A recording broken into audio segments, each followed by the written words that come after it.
get it hooked up. Okay.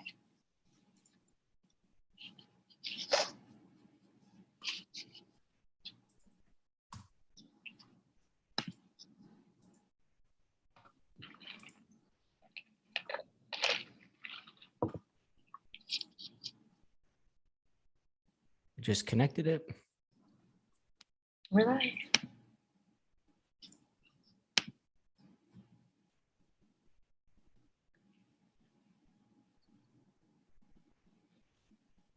Perfect.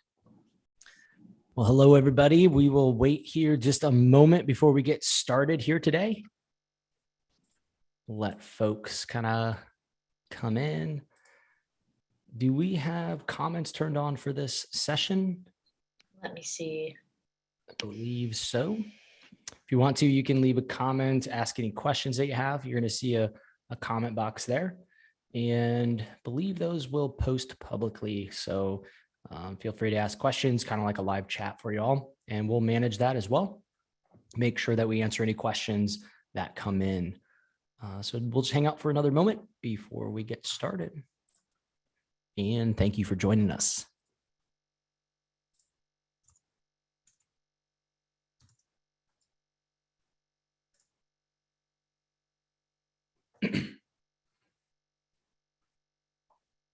All right, so if we're one after, should we hit it? Oh, she's on mute. But... Sorry. Yeah, good. All right, let's do this. All right, welcome everybody to another session of Public Input Live, where we talk about best practices and how you can use and leverage the Public Input platform to deploy those best practices. Today, which is session 5 or episode 5, we're going to be talking about text to participate. We're going to be talking about an email platform built into our system, mainly for project level emails. And you're going to see the power of that here today. We're talking about project phone lines as well. Now we are in, let's go ahead. Let me switch my, hey, it worked. We are in what our sessions we're calling reach and engage, right? Also outreach and input. So we're kind of living in this area right now. Next week, we're going to be getting into analysis a little bit. But I want to talk about the high level of why we're talking about these things as best practices. There's a couple quotes on the screen here that you can take a look at, but talk about how communications builds trust, right? Not only like communication builds trust, but trust is, and then Barbara White down here says that trust is a process, and it's a result of consistent and predictable interactions over time.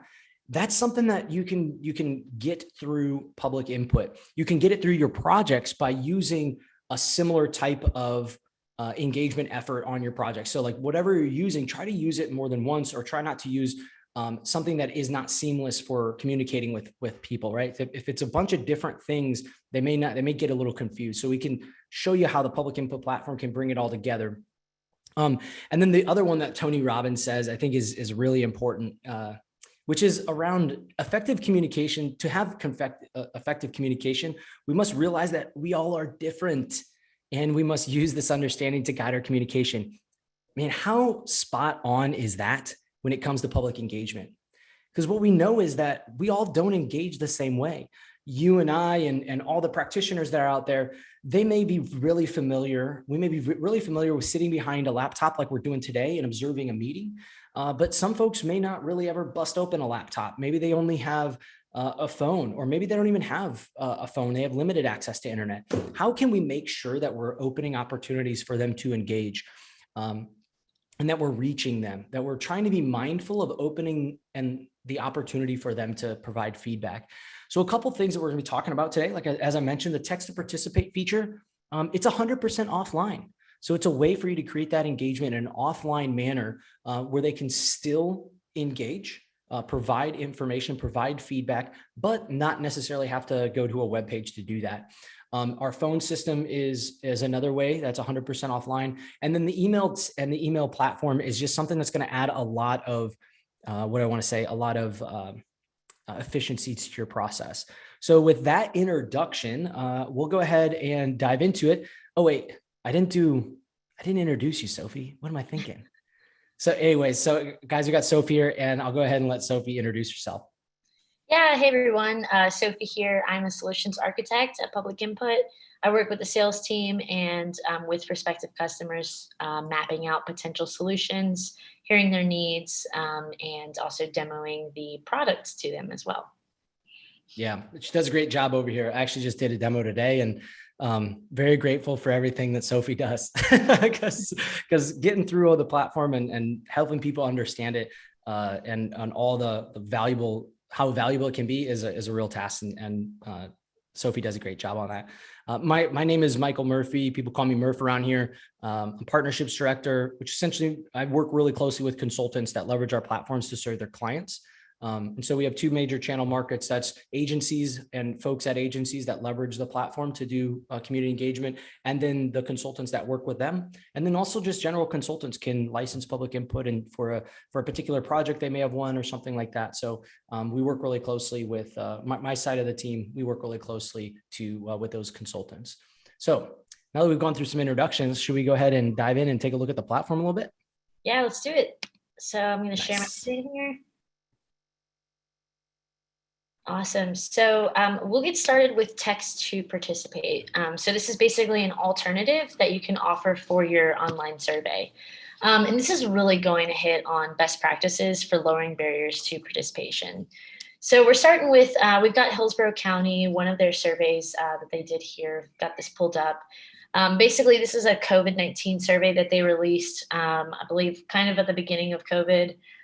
They wanted to just open up a line of communication between them and their residents, just to kind of assess everybody's needs and make sure that they were providing the appropriate resources.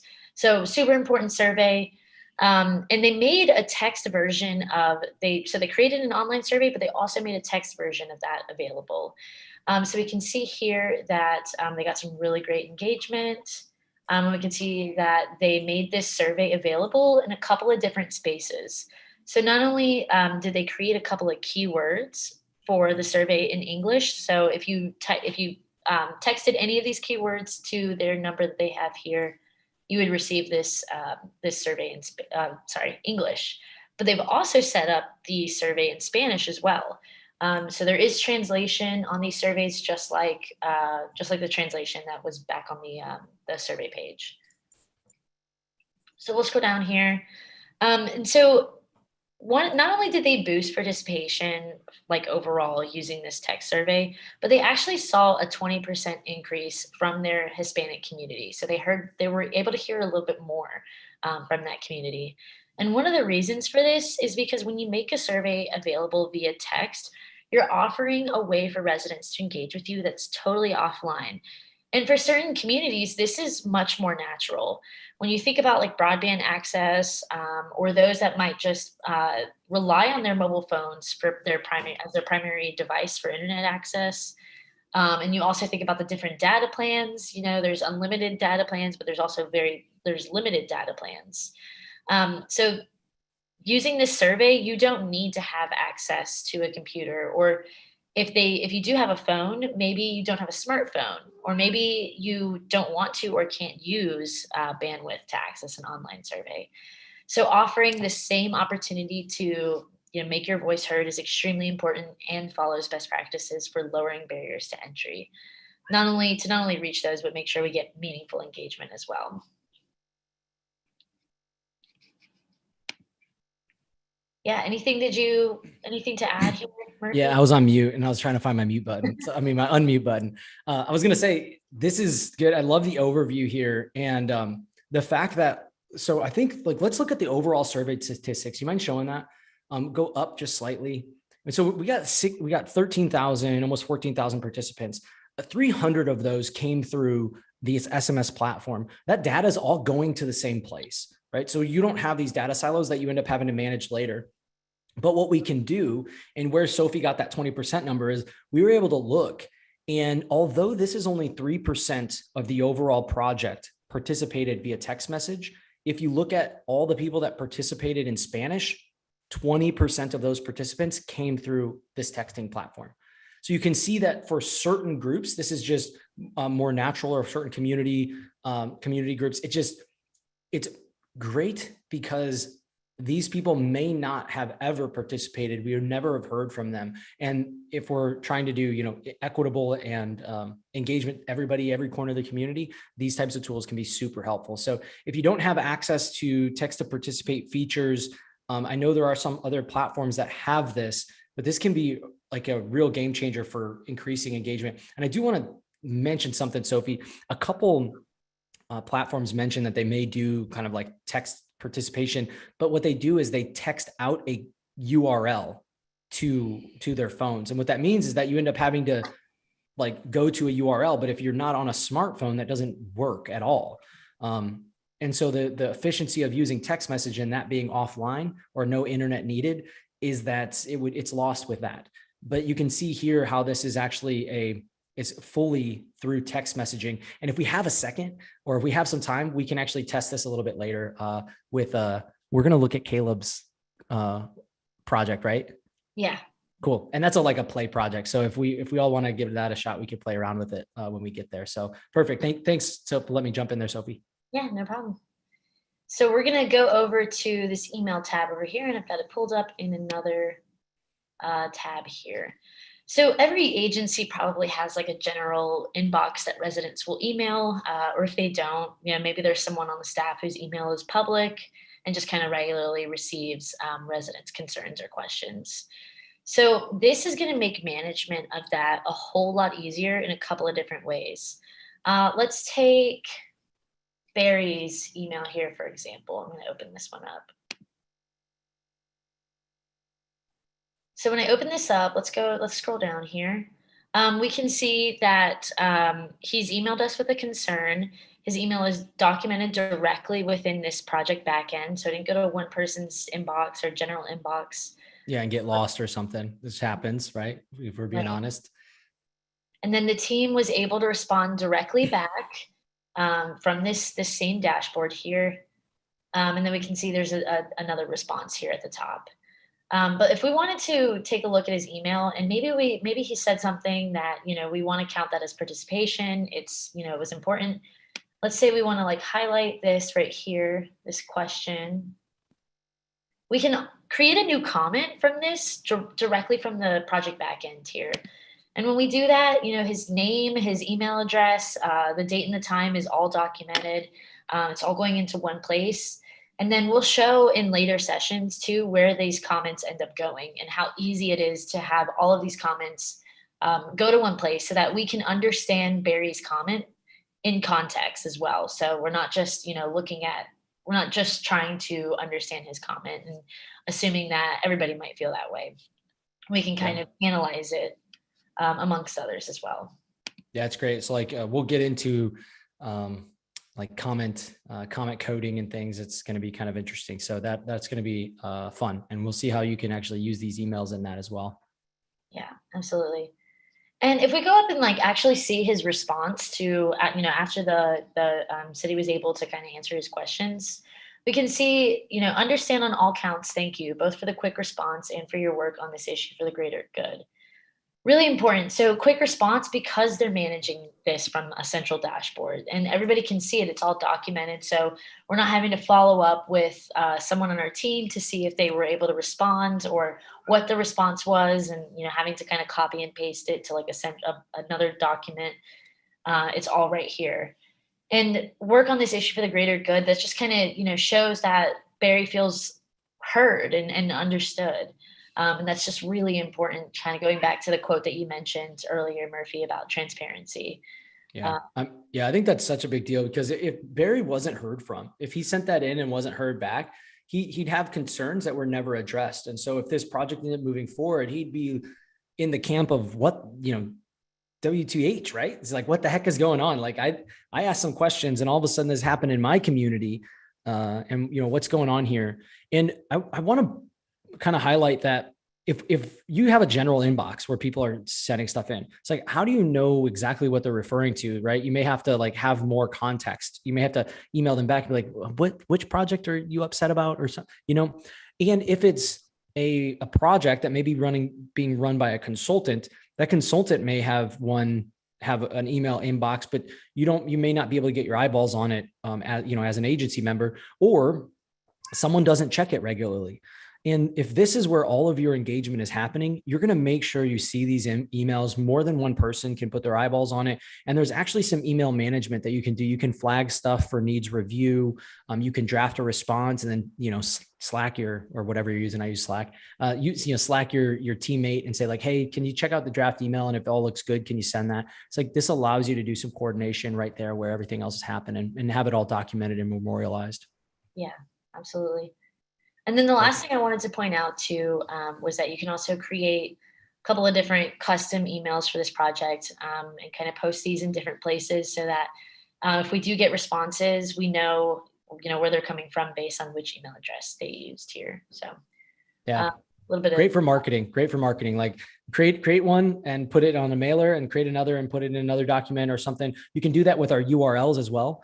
And the idea is that you can start understanding like which of your efforts are bearing most fruit and driving traffic. Because if they come through there, you can like tag them and then do a report to see how many people came from each of those different URLs. So it's just a way to try to add a little depth to your engagement and your data. Yeah, absolutely. So let's go over to the phone line here. So this one's kind of fun. It's another offline option. So if you're doing virtual meetings, you might already be kind of utilizing a phone line, whether that's like a Zoom phone line that they're calling into, or maybe just your general sort of phone line. So this will be a little bit similar, but this is going to ensure, again, just like the email, that everything is documented.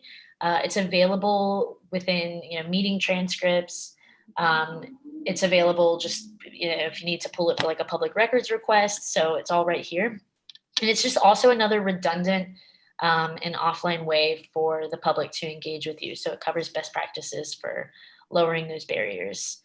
But even if it's not during a meeting, maybe it's afterwards, or it's for a specific project. Maybe it's a big initiative and someone just kind of prefers to call in and utilize the phone line and leave a voicemail comment.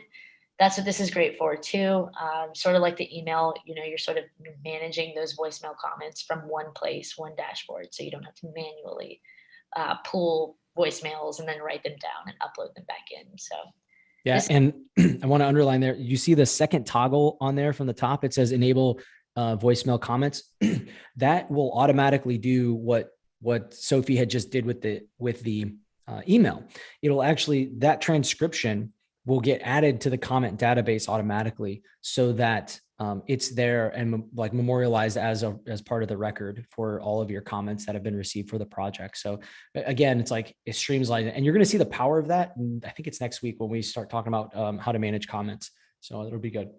Yeah, absolutely. We can see here that we had called in earlier this morning. Murphy left us a comment here. We can see the transcription of that, but maybe we see like right here, we're not really sure what he was saying right there. So maybe we want to go ahead and listen to the recording of that. We can. I'll pull up the audio file and we can get a little snippet here. Hi, this is Michael Murphy. I'm just leaving in a comment for this project. No. I also think no, I sound like that. You sound like that. Oh no, sorry. You're good. Oh no. So if it wasn't right, I guess I'm like turning red over here. If it wasn't right, you can hit that little button there with a little pen and paper, and you can actually edit that transcription if you wanted to as well. You just hit that and you can go ahead and edit it to make sure that it's right. And that'll be represented in the comment as well. So that's good. And we could call in. We won't do that now because I'd love to test the text messaging thing, but you could call into this phone number that you see there and then enter that project code. And you can experience what it's like to actually call in and do a voice comment for a project. And you can actually edit the scripts as well. I don't think there's a script edited on this one, but you can actually introduce the project and things if you'd like to as well. So there's some in the settings portion there, you can get a little bit deeper into how this voicemail inbox is actually set up.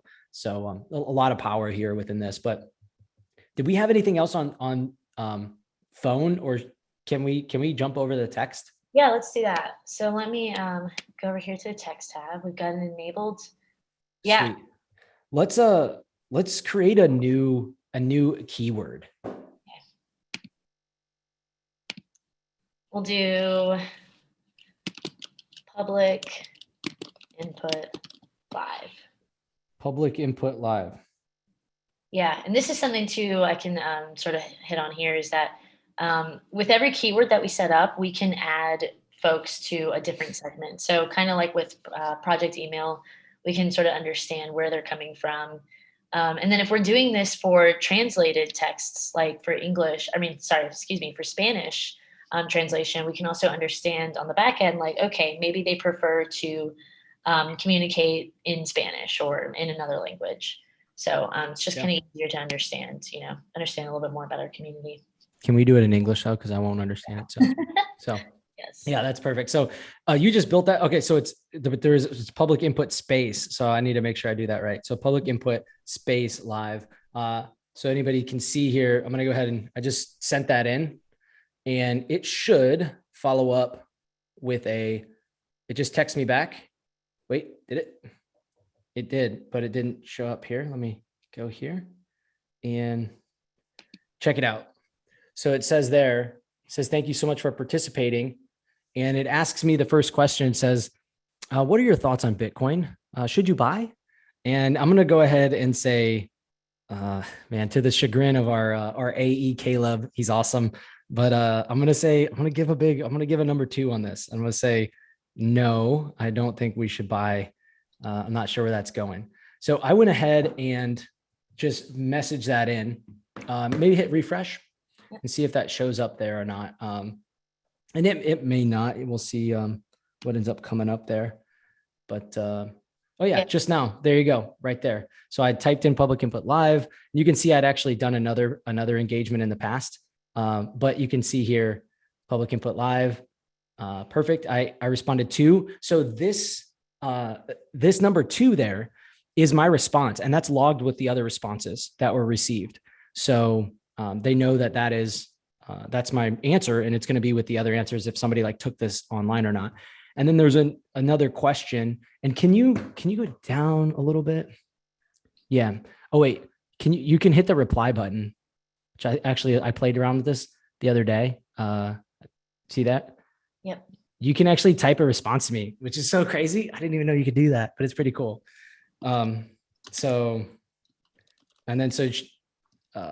Sophie's doing this. So if you do want to say, hey, thanks for providing your feedback, it's super valuable to us. She sends me, thanks, Michael. We'll get you in on Bitcoin soon. Look at that. Yeah. So okay, I guess Sophie's on the Bitcoin train, everybody. So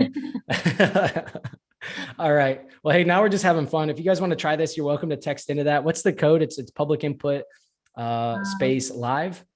And if anybody did that on the call, they'd be able to do that. But you can give it a test if you want. The phone number 855-925-2801 and text into that number public input, one word, as space live.